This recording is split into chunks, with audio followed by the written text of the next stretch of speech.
Hi guys, so in this video I'm going to show you how to loop a Canva video, and it just really works with the playback on repeat feature. So as you can see here, I've got a video that I dragged into Canva. I am using the presentation template and not the video one.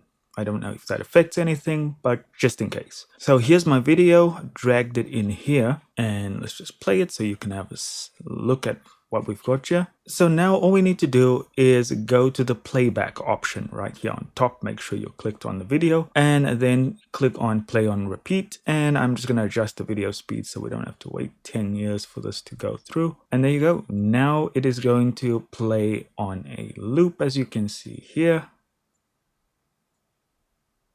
And that's it. Thank you so much for watching. Do consider subscribing, giving us a like, and I'll see you in the next Canva video.